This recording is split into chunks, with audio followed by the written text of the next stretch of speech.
They always said the road behind campus was perfect for jogging.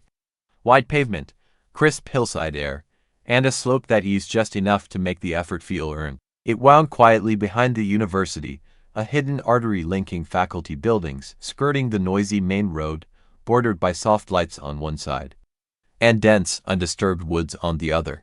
It stretched and connecting faculties, dodging traffic, and embraced on one side view of thick woods. Perfect to get a glimpse of nature while passing the road. It wasn't a gym, no registration, no staff. No walls, no fees, no closing hours. Just an open stretch of road, shared by students, locals, and the occasional logistics. An open access, for everyone, free, convenient, peaceful, and best of all, quiet.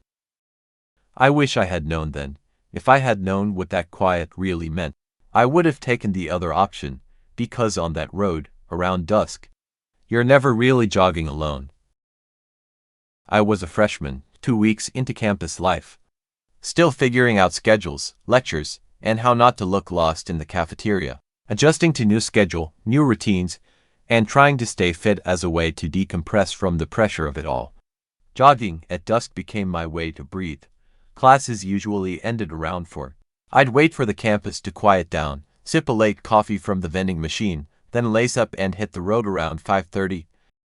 By then, the sun hovered just above the hills, casting long amber shadows across the campus. That back road was beautiful then, tucked behind the university, just out of the way enough to feel like a secret. I felt like I'd stumbled onto something no one else noticed, my own little escape. To the left, I could still see the heartbeat of the university, dorm lights blinking to life, muffled announcements echoing from lecture halls, the occasional hum of a scooter speeding downhill, buzzing in the distance. To the right, a vast view of woods, deep and hushed, the kind that looked too still, the kind of still that made you feel like even the trees were holding their breath. The woods stretched wide, darkening fast, and yet I never felt uneasy. Branches tangled overhead like a net, and leaves barely moved, as if the wind was afraid to enter. Even the birds seemed to go quiet too early. Branches like arms, leaves barely rustling, as if nothing but a sea of trees. And yet, I barely noticed, not really. I wasn't always alone on the track. Sometimes I'd see others on the road. Now and then, I'd pass others, fellow joggers moving with a steady pace, students strolling with their hands in their pockets, some locals sitting quietly near the tree line, some with their backs turned, some just watching the road, but none of them ever spoke. But they were always quiet. No music, no phones, no conversations, no greetings or nods. Just the rhythmic sound of shoes against concrete. All of it wrapped in a heavy kind of silence, but I didn't think too hard about it. Even when the sky turned darker than I expected. Even when I realized how far I'd gone and how quiet it had become. Even when I passed people who didn't so much as glance up as I jogged by. I just kept moving. The peace was too good to give up. No crowds, no noise, just me and the road. I kept going back, day after day. Same route, same hour, same silence. It felt normal. Ordinary, even, at first. By my 5th jog, I started noticing it. At first, it was just the silence. But, the more I realized it, the silence was too complete. Not the kind of quiet you expect on a peaceful path. This was too complete, too deliberate. Even when others were around, the atmosphere felt sealed shut, like sound wasn't allowed to escape. No greetings, not even nods or any kind of gesture. No footsteps but mine, just motionless faces. Just distant shapes moving, or not moving at all. And they were always facing the forest, never the campus. As if the woods had something to show them. Or hold them, and they were always facing the forest. No one ever glanced toward campus. One evening, I passed a woman in a gray hoodie, standing just off the edge of the path. She wasn't jogging, she wasn't stretching. She just stared into the trees, arms hanging limp, lips moving in a soundless whisper. I jogged past quickly, didn't look back. Another time, I saw someone crouched by the gutter, hands folded like they were praying. They didn't flinch when I passed them. A few days later, someone was crouched low by the gutter, hands clasped like they were praying. Not to the sky, but to the earth. I passed close enough to hear my own breath, but they didn't even flinch. By my 7th jog, something clicked, a pattern I hadn't dared to think about. I was seeing the same people. Every time, same spots, same clothes. Same expressions frozen in place like snapshots caught in time.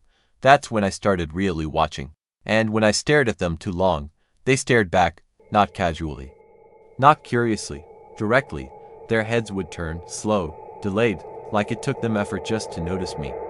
But once they did, they didn't stop, eyes wide, fixed, following me until I disappeared around the bend.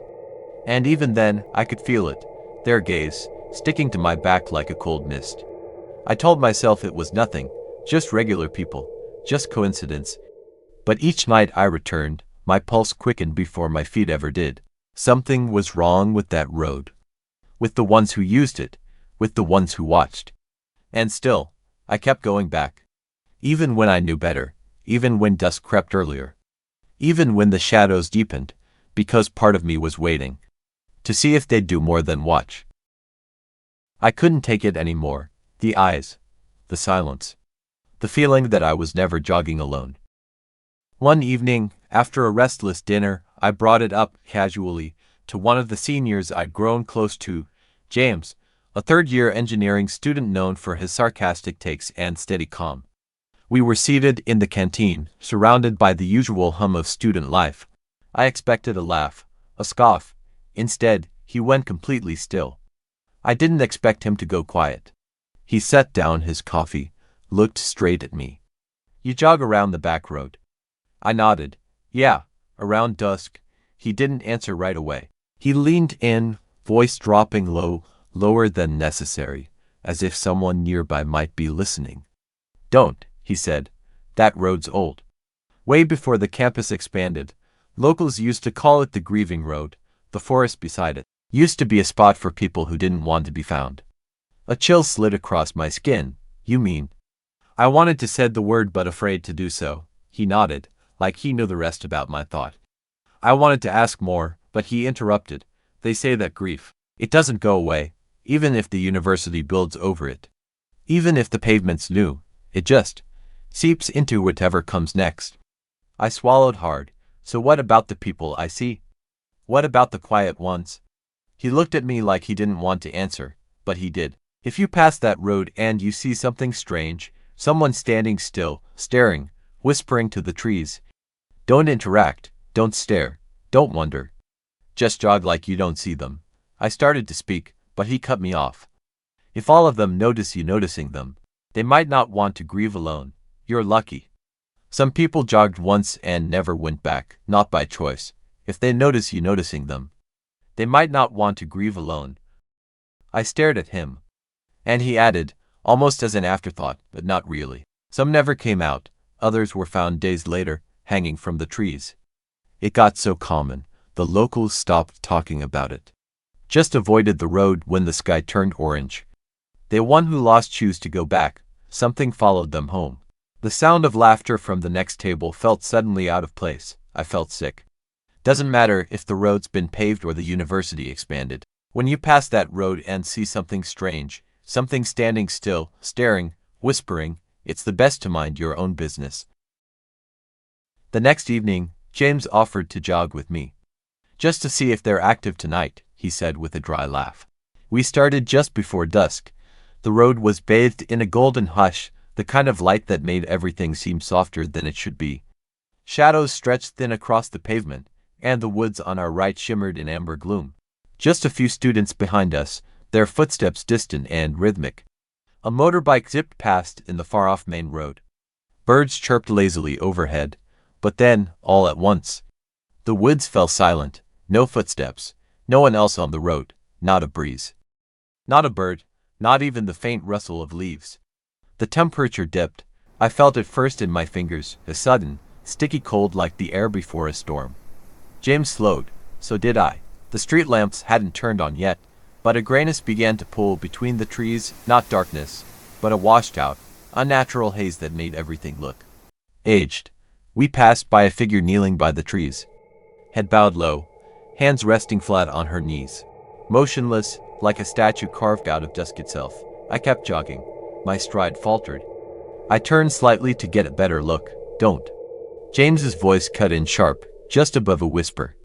He tapped my arm to make me cleared my head, eyes forward, keep moving. So I did. Until we passed another, a tall figure, a man, maybe, standing with his forehead pressed against the trunk of a tree. His arms hung limp, the way he leaned into the bark. It was like he was trying to listen for something beneath the surface. I slowed. Don't, James whispered sharply. Eyes forward, keep jogging. I swallowed hard. My chest tightened with every step. Then I heard it, laughter, behind us. Faint, brittle, and broken, not joyful, not deranged. Thin and strained, like someone laughing after a long cry. Laughing because they'd given up trying to cry out the sorrow. Then a second voice, distant and whisper thin. He sees us, they always do when they're new. More and more whisper reached my hearings. Despite of that, we kept jogging. We had to, faster now. I felt my legs desperate move faster on instinct. So did James. The laughter followed for several paces before fading behind us like fog in the trees. The air behind us still felt heavier, like the night was trying to keep up. More sounds still be heard, even though started to fade out. Footsteps, no. Breathing? Maybe, but something was there, just behind the edge of reason, like a dream you know you'll regret remembering. We ran faster. Not sprinting, not panicking, but faster than before, the way you do when your body knows something before your mind does. And then, the lights, warm yellow glow from the dorms. Flickering neon from the convenience store by the faculty gate. I didn't realize I was holding my breath until we passed under the nearest lamp and my lungs gave out with a gasp. Only then did we stop. James didn't say anything for a moment. Neither did I. Then he turned to me, sweat shining on his face despite the cold. Now you know, he said. James didn't say much afterward. He just clapped my shoulder, his hand heavy with something unspoken, and muttered, You saw them. You're part of it now. You don't have to be afraid, just respectful. Since then, he never jogged that path again. But I did. I changed my routine. Never jog alone, never near dusk, earlier jogs. Brighter hours is a must. And when I did take the back road again, I left something behind. Leaving something by the side of the road, whether it was a coin, a folded note, a thread from my sleeve. Small things. Harmless offerings, tokens for the grieving. Gifts for those who never got to finish their run. Somehow, I felt like I owed the road something. Like it had shown me a truth not everyone survives learning. Because now I know, not everyone on that road is jogging. Some just wander in their sorrow. Some never really left the woods. And some are waiting for someone to notice, so they don't have to be alone anymore. Just to hear them, or worse, to join them. Now, when I pass that road, especially when the light begins to fade, I keep my eyes straight. If I see someone to still, to quiet, to pale in the fading light, I don't stare. I nod once, and I run a little faster, because if you look too long, they might start jogging with you.